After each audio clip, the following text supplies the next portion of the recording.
បាទសូមអនុញ្ញាតគ្រប់នឹងជម្រាបសួរទៅដល់ប្រិយមិត្តពុកម៉ែបងប្អូនទាំងអស់គ្នាបាទដែលនិយមតាមដានក្នុងបណ្ដាញ YouTube បាទថ្ងៃនេះខ្ញុំមានរបងមួយខ្សែដែលស្ថិតនៅខាងភូមិព្រៃប្រពែលបាទភូមិព្រៃប្រពែល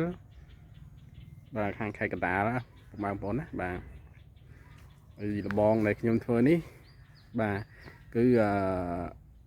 កម្ពស់បាទ3ម៉ែត្រកន្លះ4ម៉ែត្របងប្អូនខណៈអត់20កន្លែងនេះចាក់ធ្នឹមហើយវា1ម៉ែត្រកន្លះបាត់ហើយបាទនៅលើ2ម៉ែត្រទៀតបងប្អូនណាតែរៀបអត់ទាំងអស់អត់មានសំណាញ់ទេបាទហើយប្រវែងដីដែលខ្ញុំធ្វើនេះវា300ម៉ែត្រជាងបាទហើយគ្រាន់តែអត់20បងប្អូនណាអត់20ជើងក្រោមនេះវាต้องចាក់ធ្នឹមហើយ1ម៉ែត្រកន្លះបាទហើយឡើងលើ2ម៉ែត្រចាក់ធ្នឹមសកត់ខាងលើទៀតបាទគឺ$1.90បងប្អូនណាបាទ1ម៉ែត្រខ្សែគឺ$90ដោយសារកម្ពស់3ម៉ែត្រកន្លះបងប្អូនណាបាទហើយដែកធ្នឹម4ដើម12លីដែកសសរក៏4ដើម12លីដែរបងប្អូនបាទនេះបាទសូមបញ្ជាក់បងប្អូនម្ដងទៀតគឺ1ម៉ែត្រខ្សែ1ម៉ែត្រដើរ$90បាទម៉ៅដាច់ទាំងសម្ភារៈពលកម្មទាំងសម្ភារៈបងប្អូនណាបាទគឺធូរថ្លៃមែនទែន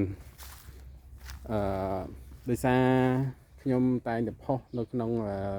YouTube ជារៀងរាល់ថ្ងៃបងប្អូនណាបាទពុកម៉ែបងប្អូនមានតម្រូវការចង់សាងសង់បាំងដំណាំបាំងព្រំដីសូមតាក់ទងបាទធូរថ្លៃបាទនេះក្នុងចំការរបស់គាត់ទេបាទនេះមានចំការរបស់គាត់គឺមានដើមស្វាយមានដើមក្រូចមានអីចឹងបងប្អូនណាគឺគាត់សាងសង់បាំងដំណាំបាំងព្រំដី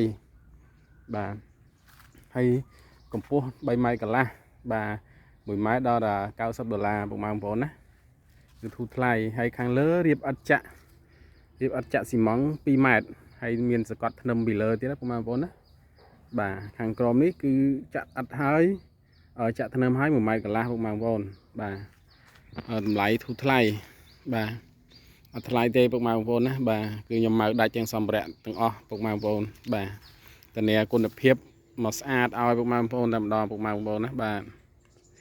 ពុកម៉ែបងប្អូនមានតម្រូវការអាចតាក់ទងខ្ញុំទទួលធ្វើ25ខេត្តក្រុងបាទសូមអរគុណសូមគោរពលា